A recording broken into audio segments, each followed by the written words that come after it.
¿Cómo están, estimados amigos de La Mula TV? Nos reencontramos nuevamente, como todas las semanas, aquí en Radicales Libres. Y bueno, las cosas están agitadas en nuestro país, de eso vamos a comentar más adelante.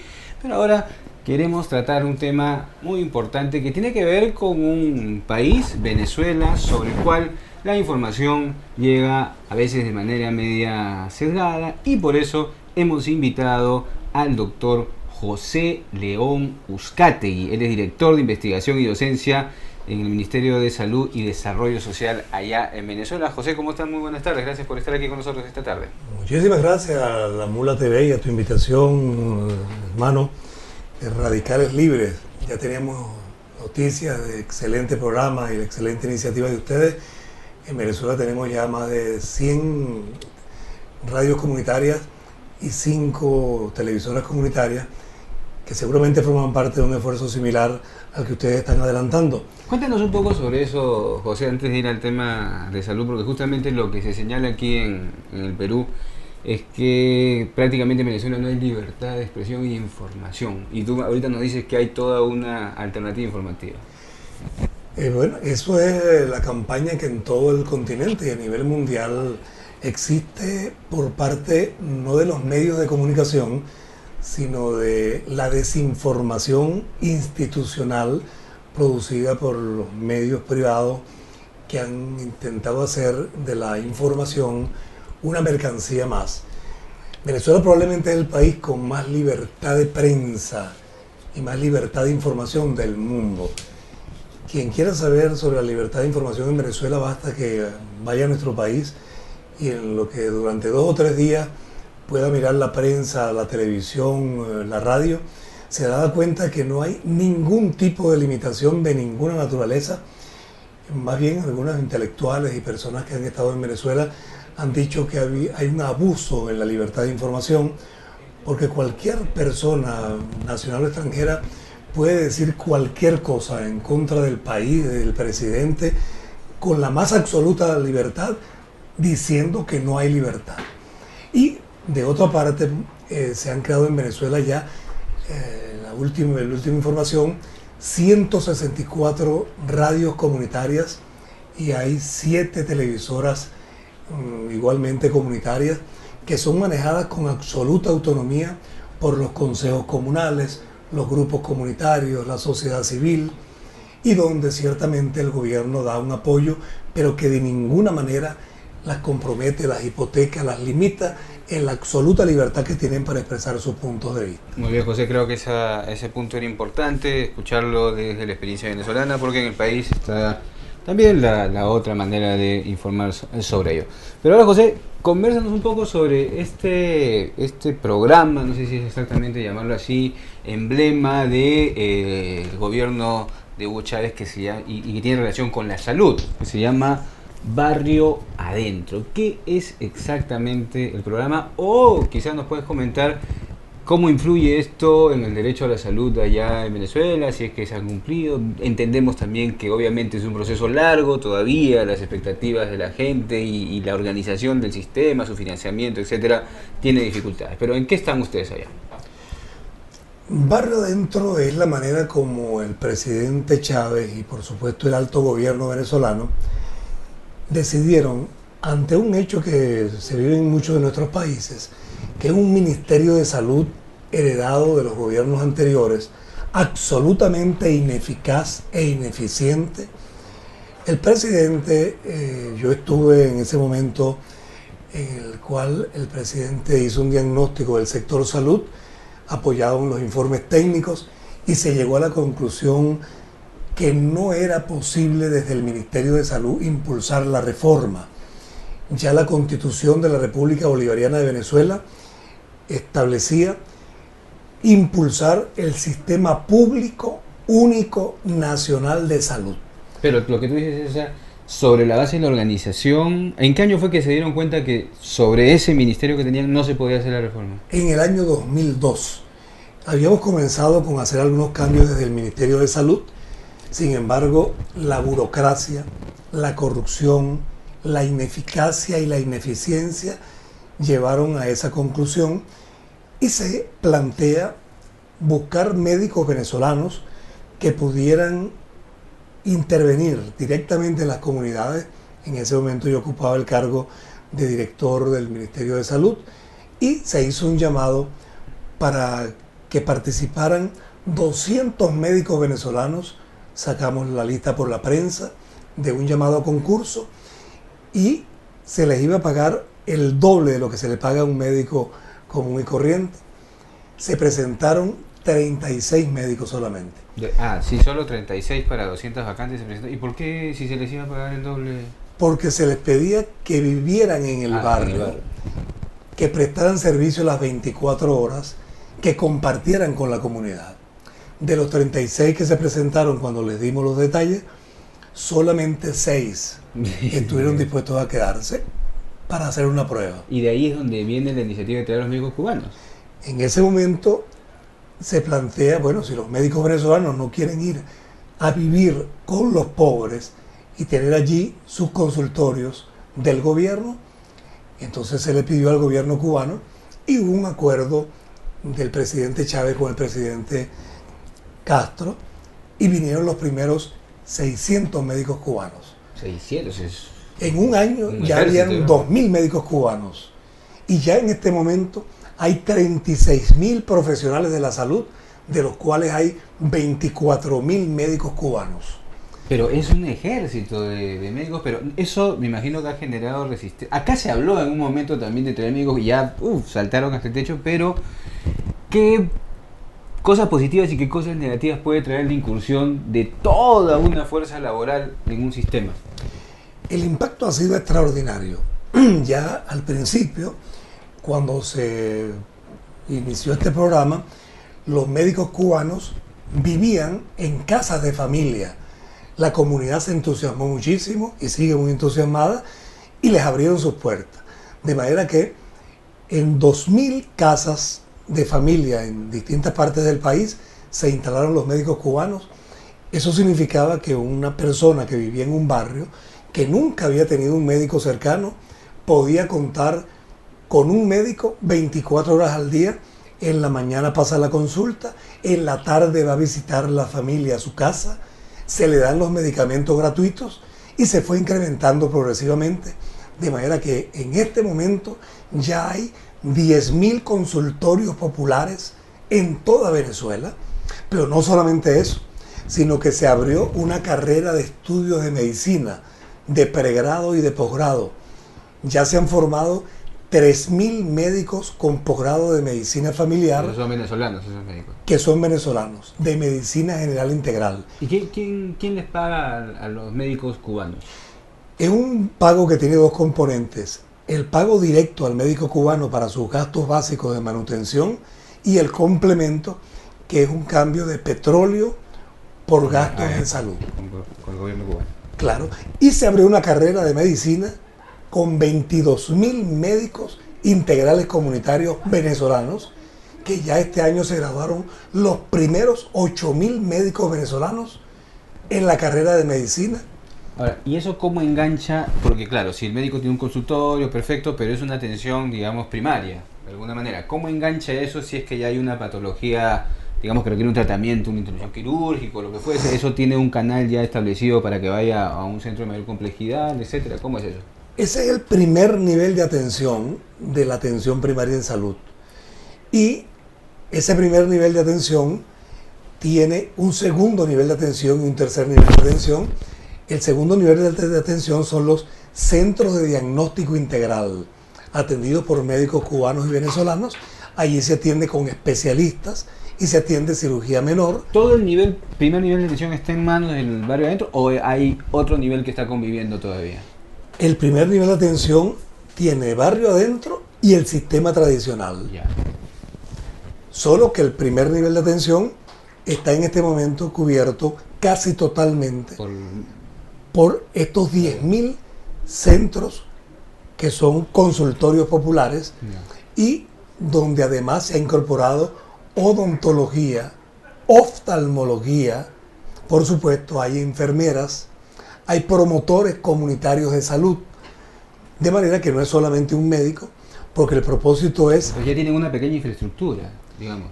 Se les ha hecho... Ya a estas alturas no es en las casas de familia, Claro. sino que tenemos construidos los consultorios populares con una estructura física que tenga los recursos básicos para la atención de todo lo que significa el primer nivel de atención, que luego se refieren al segundo nivel, que son los centros de diagnóstico integral, y de ahí al tercer nivel y cuarto nivel, que son los hospitales generales y hospitales súper especializados. Claro, Por ejemplo, tenemos el hospital el cardiológico infantil, que es en este momento el más grande de América Latina, donde se están atendiendo, antes se atendían 13 casos al año de niños con problemas cardíacos, en este momento se están atendiendo más de 1000 casos al año, incluyendo trasplantes, y todo eso es absolutamente gratuito. Eso es lo que te quiero preguntar luego de la primera pausa, de todo lo que nos está contando José León acerca de este cambio radical que ha habido en el sistema de salud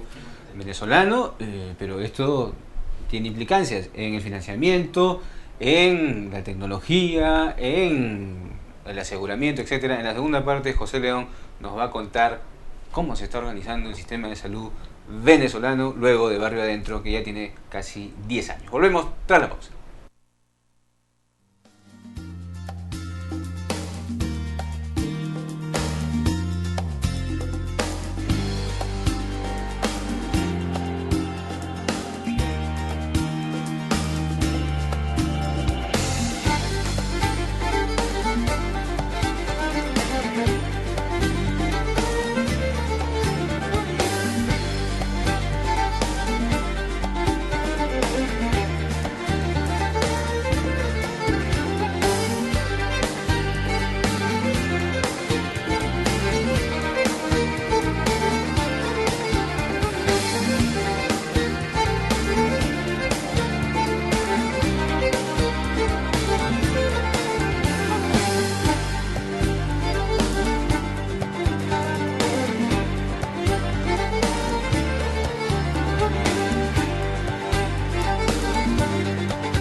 Continuamos aquí en Radicales Libres conversando con José León Uzcategui.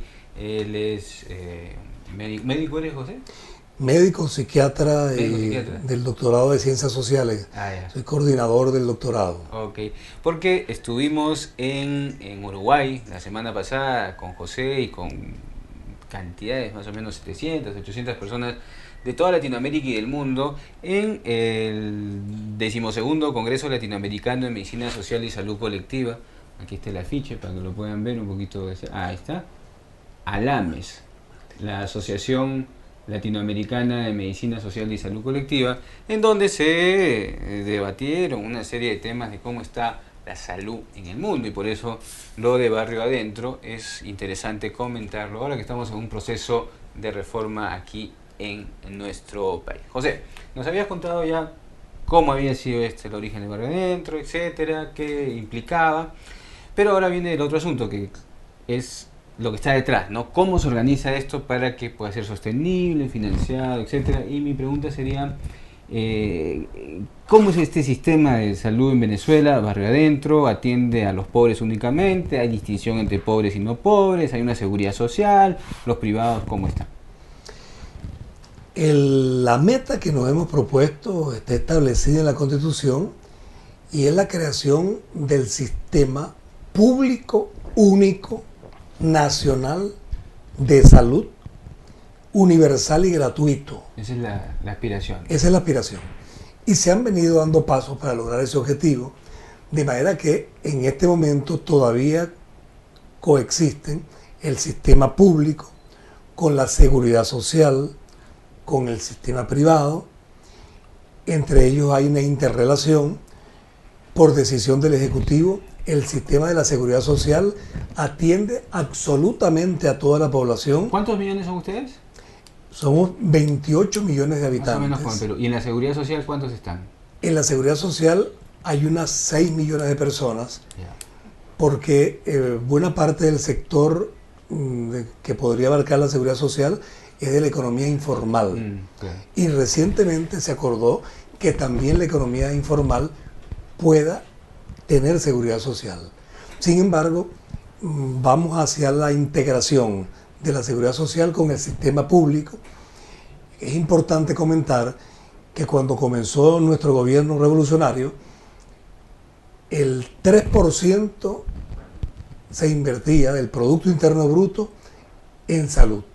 En este momento ya estamos en el 8.7% del Producto Interno Bruto. 8.7%. Y en indicadores de mejora, indicadores epidemiológicos, etcétera, claro, porque no es automático la inversión con los resultados, pero ya ustedes tienen algunas pistas que les están diciendo, ¿estamos mejorando o todavía? Sí, cómo no, lamentablemente no dio oportunidad de traer los cuadros, pero podríamos decir que en desnutrición infantil la caída ha sido vertiginosa, que en mortalidad materna igualmente un descenso significativo, que en las infecciosas tradicionales, todo lo que es enfermedades infantiles, diarrea asociadas a patologías de la desnutrición, por ejemplo, que ha bajado significativamente. Podríamos decir, por ejemplo, que teníamos, como cuando comenzó el gobierno, un 40.6% de la población en estado de pobreza. En este momento estamos en 13.4%. Pero igualmente podríamos decir que en el sector educativo, que son indicadores también relacionados con la salud, universidades como la de las Fuerzas Armadas, que tenía 2.326 estudiantes, en este momento la Universidad de las Fuerzas Armadas, abierta a cualquier persona que quiera cursar un estudio de carrera universitaria, está en 263.000 estudiantes. Ahora, cuando se habla de Venezuela, se señala también que a pesar de que hay una retórica, un discurso confrontacional al modelo, pero todavía en esencia el consumismo, es una sociedad que consume mucho, el modelo todavía sigue siendo extractivo, ¿no? El petróleo, etcétera. Entonces la observación que se hace es, bueno, se están haciendo cosas, pero en la esencia eso persiste en casi como un capitalismo de Estado, dicen algunos. No podemos negar, en primer lugar, que Venezuela sigue siendo un país capitalista. El presidente Chávez ha hablado del socialismo del siglo XXI como una meta, pero Venezuela es un país que sigue indudablemente funcionando como un capitalismo de Estado, solo que el proceso de propiedad se ha ido modificando. Claro, Venezuela con el ingreso petrolero a $110, $100 promedio el precio del barril de petróleo, eso ha permitido unos ingresos extraordinarios. La gran diferencia es que antes esos recursos, que también eran a precios elevados, se iban al exterior, se concentraban en muy pocas manos, y hoy la plusvalía, ese plusvalor que se genera en el funcionamiento de la economía, va a los sectores sociales. Era impensable esa cifra que acabo de dar, que del 3% en salud del PIB, en este momento estemos en el 8.4% del PIB. En los 12 años del gobierno. En los 12 años de gobierno. Eso era impensable. Era impensable, por ejemplo, que teníamos 120.000 pensionados con una cifra irrisoria por persona. En este momento ya estamos casi en 3 millones de pensionados. Así no hayan aportado a la seguridad social. Así no hayan aportado a la seguridad social, $500 por mes, casi 3 millones de personas de pensionados. $500 por mes. $500 por mes. Eso solamente se puede dar en un país que está avanzando hacia una socialización, en el sentido de favorecer a los sectores más pobres. Nuestros niveles de educación en la primaria, en la secundaria, en la universitaria, Venezuela ya es un país declarado por la UNESCO país libre de analfabetismo. ¿Qué sensación les deja, José, a la gente que está trabajando en Venezuela, apoyando al gobierno, las elecciones, las últimas elecciones, ¿no? Que, digamos, el presidente ha mantenido su ventaja, hay un respaldo al proceso, pero también hay una otra opción que ha obtenido un porcentaje importante. Y yo, déjame decírtelo, José, he notado en ambos lados, ¿no es cierto?, un pequeño acercamiento, ¿no? Porque antes no era así, no era la confrontación más grande, pero el propio Chávez y el propio Capriles, en sus mensajes, creo que han entendido un poquito más que de la confrontación pues no puede ser eterna. En algún momento van a tener que encontrarse y trabajar más juntos. Eso es cierto. En Venezuela hay una polarización que prácticamente no permite pensar en una tercera vía. Son dos polos extremos, pero también es verdad que en el chavismo y en la oposición se han planteado puentes, entendimientos, que particularmente a raíz del último triunfo del presidente Chávez, que fue un triunfo por 2 millones de votos, que no es cualquier cosa. Ahí vemos el triunfo de Obama, que apenas por unos poquitos votos ya es presidente del mayor imperio del mundo. Pero bueno, el triunfo del presidente Chávez, 13 años pueden producir un desgaste, y ciertamente la oposición ha crecido un poco, pero ganar por 2 millones de votos no es tontería, sobre todo con un discurso claramente de que el que votaba por Chávez está votando por el socialismo del siglo XXI. Y el presidente, al día siguiente del triunfo, hizo una vez más, no es la primera, un llamado al diálogo, un llamado al entendimiento, un llamado a la Iglesia, que la Iglesia Católica se ha convertido en la jerarquía, en un partido político. Acá también. A los medios de comunicación, que son de desinformación, los medios privados, les ha hecho un llamado al diálogo, porque los medios de desinformación, los medios privados, se han convertido en un partido político. O sea, la Iglesia y los empresarios con los medios de información son realmente el partido político de oposición en Venezuela.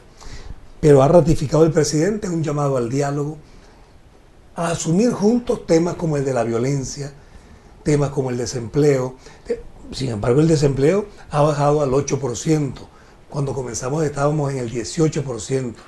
Sin embargo, en este momento se están dando conversaciones, mesas de diálogo, que por supuesto no se van a poder adelantar hasta que no pasen las elecciones de diciembre. ¿Que son las elecciones legislativas? De gobernadores. Donde se van a elegir 22 gobernadores, no menos de 18 gobernadores. Yo creo que vamos a llegar a 20. En la actualidad, ¿cuántos son del chavismo? En este momento tenemos 17 gobernaciones. De los 22. De los 22. Y ahora piensan aumentarlos un poco. Creo que vamos a aumentar 1 o 2 gobernaciones más. Ya. Y eso... Capriles está lanzándose para una, ¿no? Capriles se está lanzando para una con buen chance de perder. ¿En cuál es? En la de Miranda, que es uno de los estados más importantes del país, donde él ya era gobernador. Ahora, ese, como para ir terminando, José, el caso de Capriles, obviamente ya hay antecedentes, etcétera, golpismo, lo que fuese, pero el tipo tenía carisma, ¿no? Conectó, es decir, tenía un mensaje que justamente él optó, creo, por la no confrontación, dijo, vamos a mejorar lo que se ha hecho, etcétera, y creo que caló y se ha convertido como, ahora veo difícil que alguien le compita a la oposición. Sí y no. El tipo, lo que sí tiene es muy buenos asesores, norteamericanos y brasileños. También. Pero de hecho, si es que tú no tienes algo, así te vengan pues todos los de Hollywood, es difícil. Relativamente, porque él es un muchacho que viene de un partido neofascista, incluso se llamaba Patria y Libertad, que no es casual ese tipo de consigna, y de un grupo muy conservador vinculado al sector social cristiano, pero en este momento, en la campaña electoral, el discurso de él prácticamente era un discurso social, progresista, avanzado, diciendo que no iba a acabar con las misiones, que no iba a echar para atrás el proyecto social del presidente Chávez, es decir, con un discurso prestado y representando a los sectores oligárquicos del país. Ya después de las elecciones ha empezado, simplemente las elecciones lo aguantaron, la pelea por la próxima candidatura presidencial. Ya comenzó. Y se dice en el ambiente venezolano que es probable que pueda perder la gobernación de Miranda porque sus aliados pudieran jugarle sucio. Ahora, como terminar, José, lo otro es que también, independientemente de la enfermedad del presidente Chávez, el tiempo también va a tener que, en el propio chavismo, ver esta figura del recambio, ¿no? Tiene que surgir alguien que reemplace a Chávez en algún momento también. Sin ninguna duda. Yo creo que el presidente está consciente de eso y su enfermedad indudablemente lo ha hecho reflexionar y se está promoviendo nuevo liderazgo en el chavismo. No. Hay por lo menos 4 o 5 figuras importantes que en caso de que el presidente pueda tener alguna dificultad o para culminar su mandato o para el próximo periodo, pudieran suceder al presidente Chávez con posibilidad de éxito sin ninguna duda.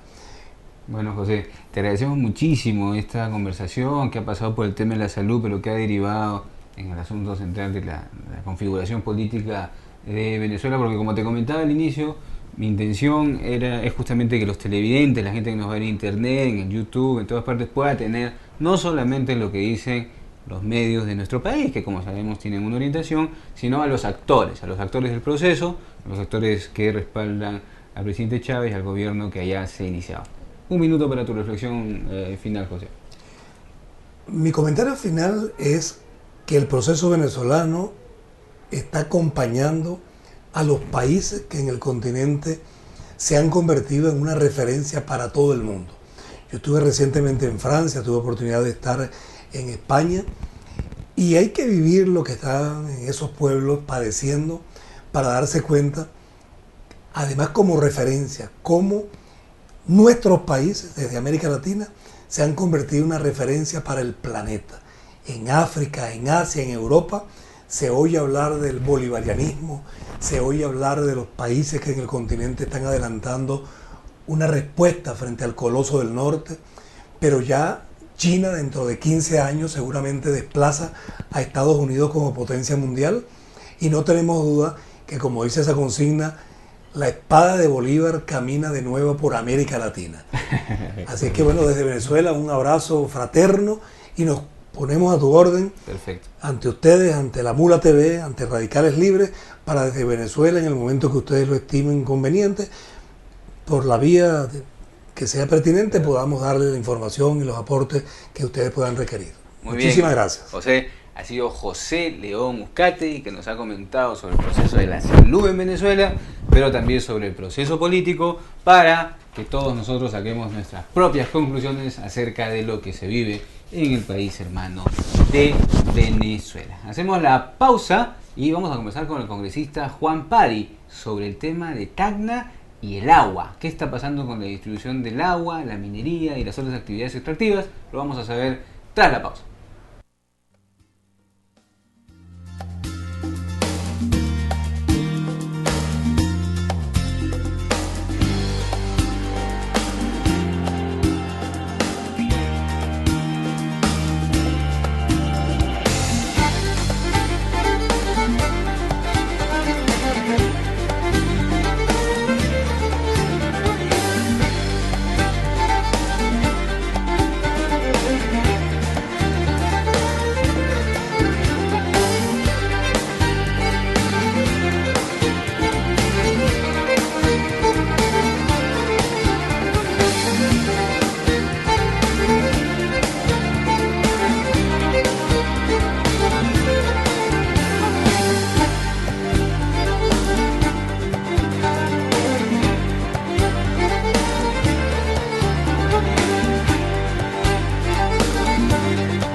Bien, estimados televidentes de Radicales Libres, continuamos aquí en La Mula TV y luego de conversar sobre Venezuela, ahora vamos a conversar sobre nuestro país. Para ello estamos con el congresista Juan Pari, representante del Partido Nacionalista por la región Tacna, que han tenido la amabilidad de estar con nosotros esta tarde. Congresista, muy buenas tardes, ¿cómo está usted? Muy buenas tardes. Gracias por su visita.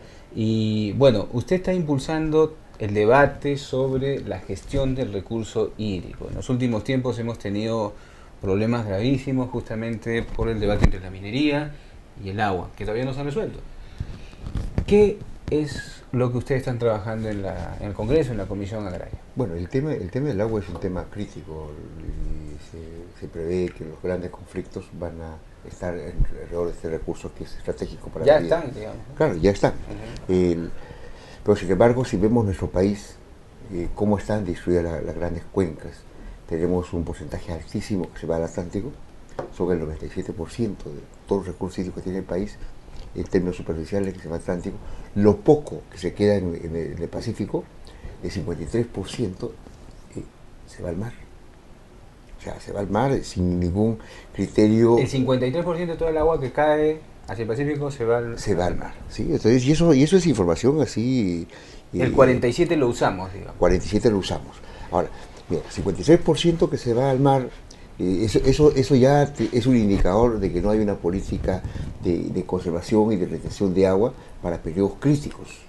O sea, eso ya es una irresponsabilidad, ¿sí? Terrible. Y el 47%, vemos lo siguiente, 47% que se usa en términos de uso agrario. De ese 47% que se usa, ¿cómo se distribuye? Ya.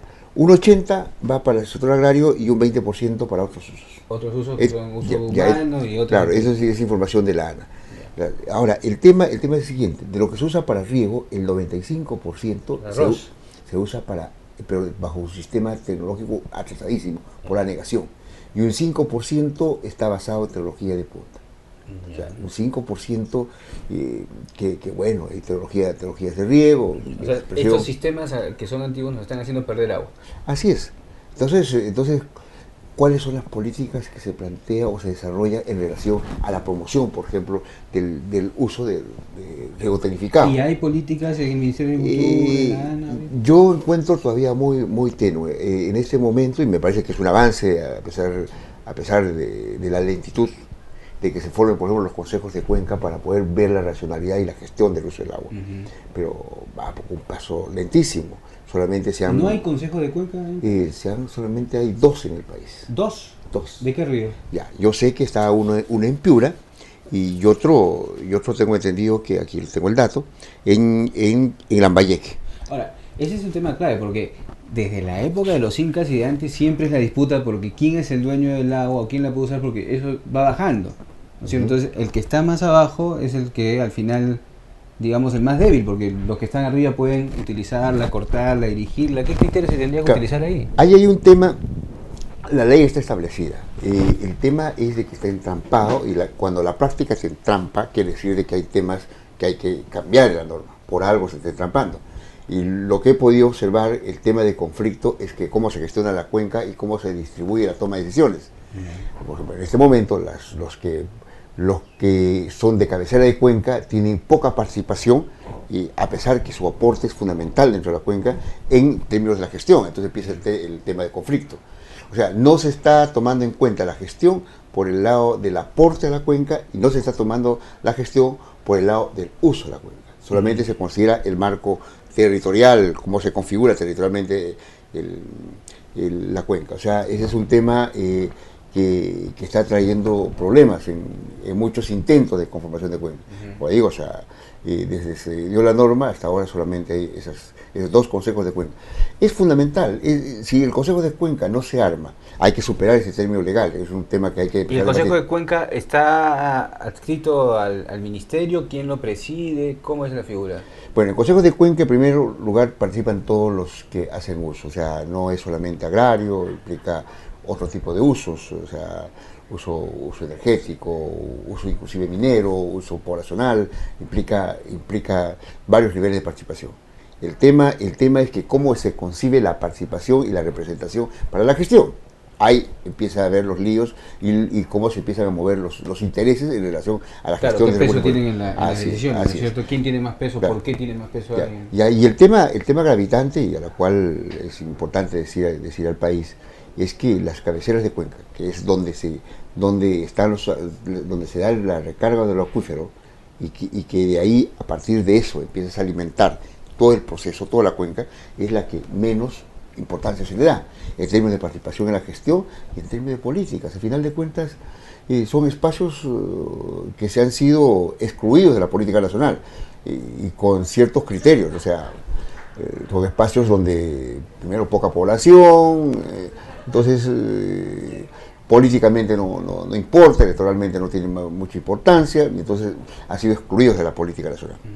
Y eso es un gravísimo error. Ahí nace el agua, ahí se recarga el acuífero, ahí empieza a realmente empieza a alimentarse todo un proceso de vida. ¿Qué medidas se están tomando? Porque en el momento en que hubo todo el debate de Conga, Espinal, etcétera, el presidente dijo: vamos a impulsar un proyecto de ley considerando que el agua es un derecho fundamental, ¿no? Pero bueno, más creo que fue con un mensaje, porque eso no se ha desarrollado. Pero ¿qué se puede hacer exactamente ahorita, o cómo está el ánimo dentro del Congreso para avanzar en eso? Hay varias iniciativas legislativas. Yo he presentado algunas iniciativas legislativas en relación a la protección de las cabeceras de cuenca. Creo que eso es fundamental. ¿Se puede hacer minería o no en cabeza de cuenca? Ese es un asunto... Es la pregunta del millón. Claro, pero es un asunto discutible. El tema es el siguiente: si es que la minería no asume con responsabilidad, no solamente pensando en la viabilidad de su proyecto, sino pensando en la viabilidad de desarrollo del espacio territorial, simplemente ese proyecto no está contribuyendo absolutamente para nada. Es un equilibrio de intereses, y si el interés regional, el interés local pesa más, entonces obviamente lo otro se convierte en más bien funcional. Pero sin embargo, si solamente se piensa en viabilidades de un proyecto minero, haciendo abstracción de que hay una realidad concreta, hay sistemas productivos concretos, simplemente empiezan los conflictos, ¿no? ¿Cómo están las cosas en su región? Porque en Tacna hay, bueno, no ha habido estallidos, pero está ahí la Sauder. En la época de Valdés, el primer ministro también se decía que tenía relación con las empresas mineras, etcétera. ¿Qué está pasando allá? En Tacna es complicado el escenario. Tienes 3 cuencas: tienes la cuenca del Caprina, tienes la cuenca del río Sama y la cuenca del Locumba. Locumba es donde está ubicada la Sauder. Ese es un tema totalmente crítico. ¿Cuánto del agua del río Locumba utiliza la Sauder? Tiene autorización de cerca de 1.900 litros por segundo. ¿Qué quiere decir eso? ¿En porcentaje? Bueno, mira, yo le hago una comparación así más relativa. Eso es lo que usa la Sauder, y Tacna, toda la ciudad, utiliza 300 a 350 litros por segundo. O sea, 6 veces más utiliza la Sauder para su proceso. Así es. El tema es el siguiente, o sea, ¿cómo es? Porque eso se lo hemos dicho a la gente de la Sauder. Ellos tienen que empezar a cambiar su tecnología. Porque primero utilizaban, inclusive echaban el agua y los relaves al mar. Hubo 30 años de echar los relaves al mar, ¿no? Eso fue una irresponsabilidad tremenda, que ahora cambiaron, ahora tienen su presa de relaves. Ya no le echan al mar. Ya, tienen su presa de relaves, pero sin embargo hay un sistema de filtración así escandalosa que crea todo un sistema que se llama pampa citana y que es complicado, y eso puede traer problemas frente a los productos que se están regando con agua filtrada de la presa, ¿no? Pero en todo caso, el asunto es que si la empresa minera no empieza a hacer cambios tecnológicos, hay sistemas de reciclamiento. Yo tengo entendido que la Sauder está todavía en una relación de 80-20, 80 de agua nueva. ¿Cuánto tiempo tiene la Sauder más ahí en Tacna? Todavía tiene para largo, ¿no? Claro, hasta ahora tiene 50 años y tiene todavía para seguir un proceso, y tiene otras concesiones más. Ya, pero sin embargo, si es que sigue planteando, y eso Tacna se lo ha dicho, o sea, Tacna, cuando hubo el conflicto, ha dicho: espera, no es el asunto de que nos des plata, el asunto es que busquemos una solución, que Tacna necesita la devolución del agua para su uso. La mejor agua debe ser para consumo humano y para la agricultura. Recicla tu agua, desaliniza el agua. Son opciones tecnológicas que tienen que adoptar. ¿Y qué dicen los señores? ¿De dónde es Sauder? ¿De qué país es? Bueno, ahora lo tienen los mexicanos. Mexicanos, ¿no? sí. ¿Y qué dicen ellos frente a toda esta problemática? Bueno, y están en un silencio así medio sospechoso, porque el tema de ellos están replanteándose ya para el asunto de su planta, su nueva ampliación de su planta concentradora. Están en plena ampliación, ¿no? Así es, así es. Entonces, y todavía la audiencia pública no se realizó, hubo un intento de hacer una audiencia pública, hubo conflictos, la región de Tacna se movilizó y la cosa quedó en stand-by. Ese es el problema ahí en la Saudi, pero hay el otro problema en la cuenca del Caprina, que ahí... ¿Hay minería también? Claro, o sea, está instalándose un proyecto de Misur, que es el proyecto de Pucamarca, y el asunto de riesgo es de que el pad de liciviación está a 62 metros del canal principal que lleva agua para consumo humano y para la agricultura de Tacna. Agua de consumo humano para la ciudad de Tacna. En la ciudad de Tacna está concentrada el 90% de la población regional. ¿Qué quieren explotar ahí? Oro. ¿Oro? Oro, sí. ¿Qué empresa es? Es Misur. ¿Misur de dónde? Misur es del Grupo Brescia. Peruanos. Peruano, sí, sí. Bueno, están en la frontera, no puede haber una empresa extranjera si es que no tiene autorización. Pero sin embargo, ahí hay un tema muy sensible y que de verdad, si es que no hay un replanteamiento de lo que están haciendo, el conflicto es totalmente Todavía latente. no están explotando. Todavía no, pero ya están en etapa de construcción de mina. Yo tengo entendido que ya están casi culminando la etapa de construcción de mina. Pero el canal está abierto. ¿Pero tiene su EIA? Tienen el EIA aprobado. Bueno, los EIAs lamentablemente se aprobaron en forma muy irresponsable. ¿En qué año se aprobó ese? Se aprobó en el 2009. Ya, claro. 2009 ahí se aprobó y... Bueno, entonces ese es un conflicto que en claro, algún momento va a salir. Claro. Mira, y ahí quiero decirle, 2 veces se desaprobó el EIA. El Ministerio de Energía y Minas. Ese Ministerio de Energía y Minas lo desaprobó. Desaprobó 2 veces. Después el Consejo Nacional de Minería rescata el proyecto y lo aprueban con una nueva comisión técnica. Ahí es sospechoso el proceso. O sea, y sospechoso en el sentido de que los cambios no han sido sustanciales de los EIAs desaprobados frente a los aprobados. O sea, es totalmente terrible la forma que se hicieron. Pero en todo caso, el nivel de percepción de la población en relación al riesgo está dado. Y está justo en la cabecera de Cuenca, y más aún es el canal de conducción de agua para la agricultura y para el consumo humano, que pasa por medio del proyecto. Y ese es un tema que vamos a tener que ventilar. Hay una reunión este viernes en el Ministerio, o sea, está convocando a las autoridades de Tacna. El Ministerio de Energía y Minas. El Ministerio de Energía y Minas está convocando a las autoridades de Tacna y también está convocada la empresa para ver cómo es de que empieza a replantear las cosas que están ahí. Por supuesto, ¿no? Por supuesto, porque Tacna tiene una rica campiña, productos alimenticios también que proteger, ¿no? ¿Cuántos congresistas son por Tacna? 3. Somos 2. 2. Los 2 son del partido... Sí, los dos son del Gana Perú. Perú. Y pasando un poquito congresista, aprovechando que usted está acá, que nos ha ilustrado también sobre el problema del agua, ¿cómo ve actualmente a su gobierno, al gobierno del presidente Ollanta, que para muchos no ha cumplido las expectativas grandes y las reformas que él prometió no estaban haciéndose? Y justamente uno de esos temas era ¿no? Una mayor fuerza frente a las industrias extractivas. Y yo creo que hay temas que no se han puesto o no se han hecho público, por alguna razón será. Se hace, está presentado a Congreso, eso debería ser un punto de debate. ¿Qué se hace es el? Claro, es la nueva modalidad de cómo deben aprobarse los EIAs, y eso está presentado. Claro, porque hubo una pelea en el Consejo de Ministros, pero... Claro, y eso está presentado en el Congreso, pero... Pues no lo quieren debatir.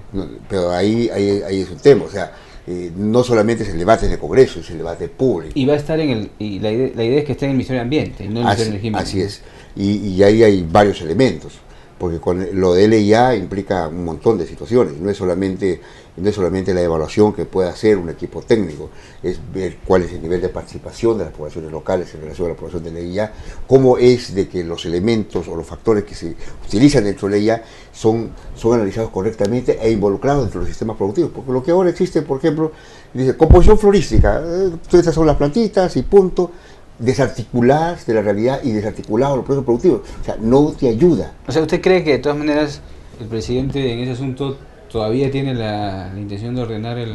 Sí, la propuesta está hecha, El tema es de responsabilidad nuestra como Congreso, pero también es responsabilidad de toda la sociedad de ponerlo en la agenda pública. Y ese es un tema que sí, yo creo que sí hay que debatirlo públicamente. Y ahí el Congreso asumirá también ese debate. Pues lamentablemente nuestra sociedad no lo está haciendo.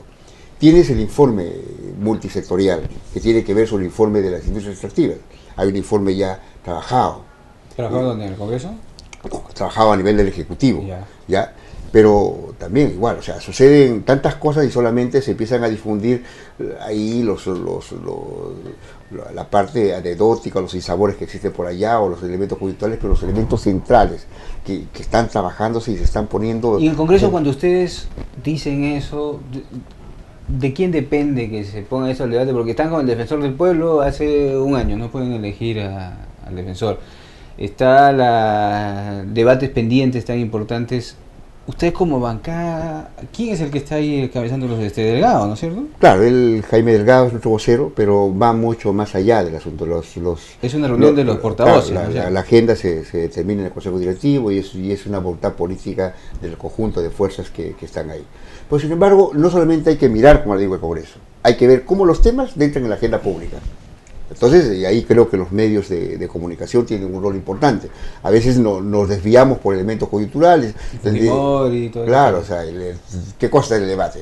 El indulto. Que de eso entrevisto, no, ese es el debate, ese es el debate del día. Claro, o sea, olvidándose las cosas fundamentales. Hay temas que sí tienen que empezar a discutir. ¿Cuál es el rol de la industria extractiva en el país? Ahí hay un tema que a veces se mistifica mucho, se piensa de que solo la minería salvará al Perú. Eso no es así. Ahí hay temas de que hay que entender cómo es que reconvertimos la economía, cómo es que generamos nuevas economías sostenibles a partir de elementos que se den. O sea, la minería como una oportunidad, pero entendida en términos de construcción de país. Claro, porque acá lo que se nos está planteando es que si no hay minería se acabó la historia, ¿no es cierto? No, la cosa no es así, ¿no? Muy bien, congresista. Yo le agradezco que haya estado esta tarde con nosotros para plantearnos estos temas y nos converse sobre Tacna, porque ahí hay esto de Sauder y lo que usted nos está contando de la otra, Minsur se llama, ¿no es cierto? Minsur, sí. Es bueno ir poniéndolo en el debate porque en algún momento va a salir a la luz. Su reflexión final, congresista, por esta primera invitación. Yo creo que hay que enfocar los temas fundamentales. El tema del agua es un tema crítico, por eso es un tema que nosotros dentro de mi despacho lo hemos priorizado. El tema de cómo construyes nuevas economías, cómo generas un mercado interno para nuestro país, cómo generas dinámicas que puedan construir, o sea, porque eso de ser primarios, exportadores, y estar siempre en el mismo modelo y no pensar en construir una industria para el país, construir cambios fundamentales en nuestro país, nos quedaremos en el status quo y eso no es parte de nuestra propuesta, ¿no? Muchísimas gracias. Muchas Ha sido gracias. el congresista Juan Pari, el Partido Nacionalista, representante de la región Tacna, que ha estado conversando con nosotros y de hecho no va a ser la última vez, vamos a seguir analizando estos temas. Hacemos la última pausa y volvemos con un bloque muy breve acerca de los temas del día. Regresamos.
Bien, estimados televidentes, hemos conversado hoy día sobre cómo está Venezuela y además con el congresista Juan Pari sobre el problema del agua. Pero la dinámica política pues en nuestro país es incontenible y ahora estamos, para variar, como siempre, encerrados en los temas que nos trae nuestro pasado reciente.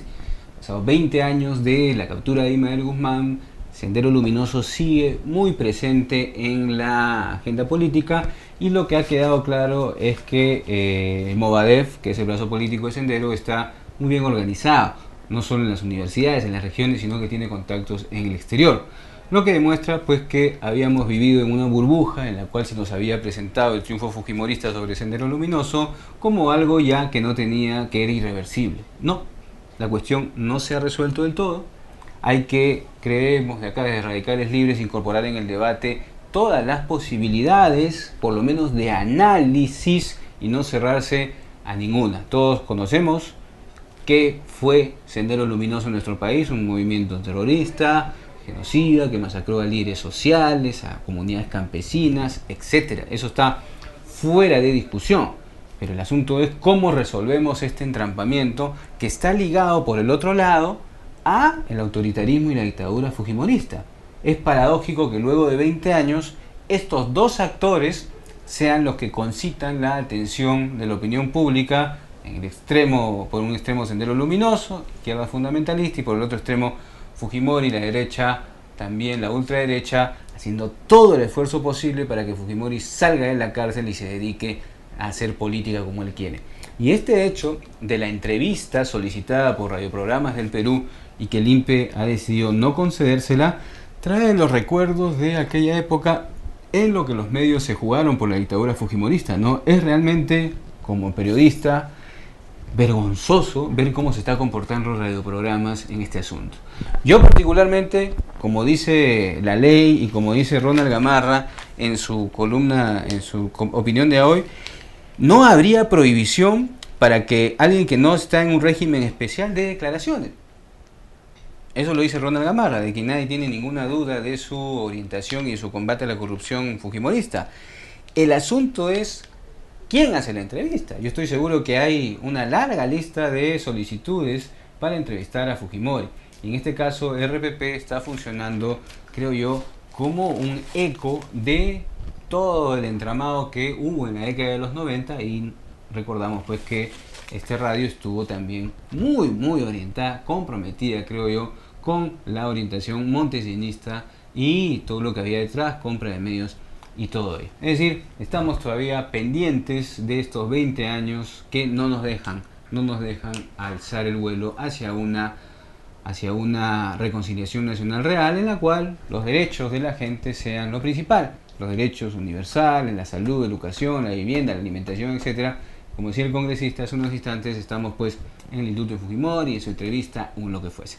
Y lo otro, para terminar, la revocatoria de Susana Villarán avanza, sigue, esto ya es indefectible, parece que podría haber un cambio en la fecha, si la OMPE asegura que no puede cumplir con ello, pero también proviene de toda una irregularidad en la recolección de firmas, etcétera, pero que una vez ya el Jurado Nacional ha dicho que se va con la revocatoria, lo que queda, creo, a la Municipalidad de Lima, desde una visión desde fuera, es simplemente concentrarse en visibilizar y profundizar la lucha en estas reformas de la parada y todo el tema de la alimentación, del transporte público y otras que están menos visibles, como Barrio Mío, que da a los barrios marginales de Lima no solamente escaleras, sino también una serie de temas de cultura, temas de cuidado del ambiente, etcétera, los hospitales de la solidaridad que están llegando cada vez más y que también necesitan una reorientación, etcétera.